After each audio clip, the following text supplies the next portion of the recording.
on est vraiment sur un retour d'expérience et mes sensations avec ces armes, hein. Donc ma présentation est peut-être un peu brouillon parce que je ne fais pas de script, j'essaye de retranscrire, redonner un peu mes impressions. Dans la vidéo, je mettrai un petit tableur avec avantages, inconvénients des deux armes. Pour commencer avec le CZ, belle finition, il n'y a pas de jeu, c'est du bel ouvrage. La prise en main qui est très très bien, franchement l'ergonomie de la prise en main, avec quadrillage avant-arrière de la poignée qui est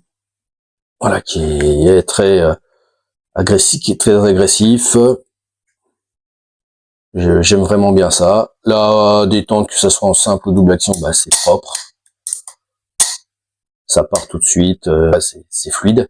On arrive sur le point dur, tac, ça part.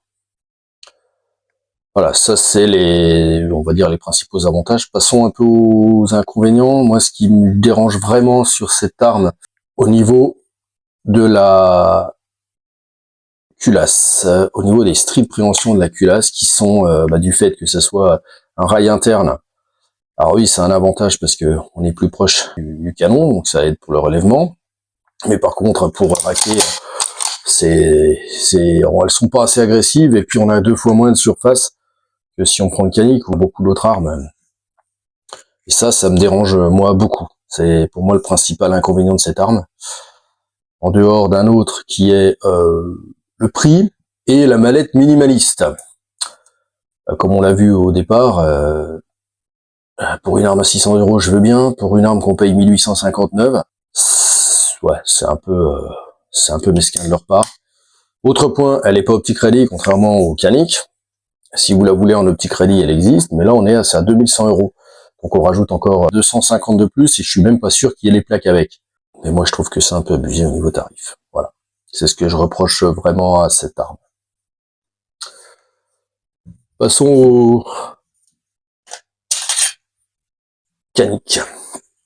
Avantage pour le prix, on en a vraiment pour son argent. 300 €. Vous avez une mallette, mais il y a tout dedans, j'ai même pas dit tout à l'heure, mais il y avait aussi un holster.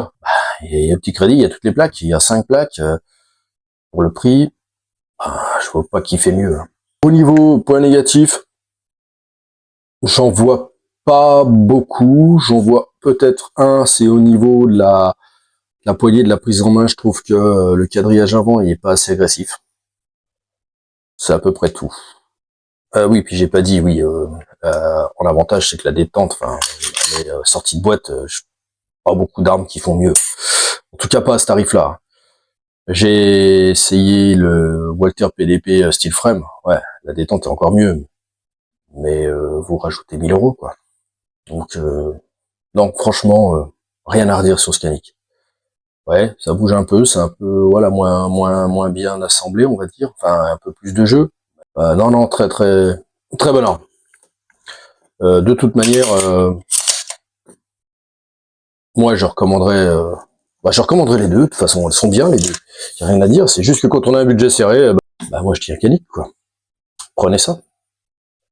C'est ce qui se fait de mieux. En striker, voilà. On va passer, je vais mettre une petite vidéo aussi des armes en action avec le relèvement. J'ai pas senti de grosse différence entre les deux. Peut-être avantage un poil, peut-être pour le shadow, notamment pour l'acquisition, un poil plus rapide pour les cibles. Oui, encore un point intéressant à regarder, c'est le démontage des armes. Vous avez deux conceptions totalement différentes, une conception plus ancienne, une conception moderne. Et le démontage, clairement, vous allez vous en rendre compte, c'est un avantage au canic. Il y a 2 ergots à descendre, un peu comme sur les Glock, en sachant qu'on n'a pas besoin de le tirer jusqu'au bout. Voilà, je vous montre. Voilà, déjà le chargeur, je vous montre, il y a juste à faire ça, voilà. Ça y est, l'arme est démontée. C'est super simple, quoi. Pareil pour le remonter, vous faites la même chose. Et voilà, ça y est, elle est remontée.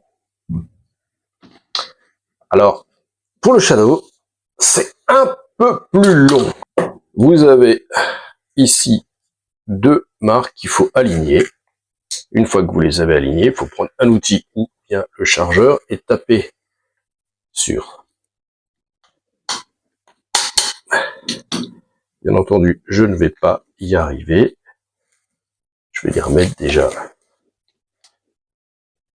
Voilà. Je disais, c'est un peu plus chiant. Voilà. Voilà. Et là, on peut le retirer. Bon, vous avez vu, je l'ai fait en direct. Je suis pas un professionnel. Je mets un peu plus de temps. Bon, bah, maintenant, après, il y a juste à tirer dessus. Voilà. Alors, voilà. Et on remet. Voilà. On remet les petits ergots là en face de l'autre. Et on peut remettre la pièce. Voilà. Démontage, remontage des armes.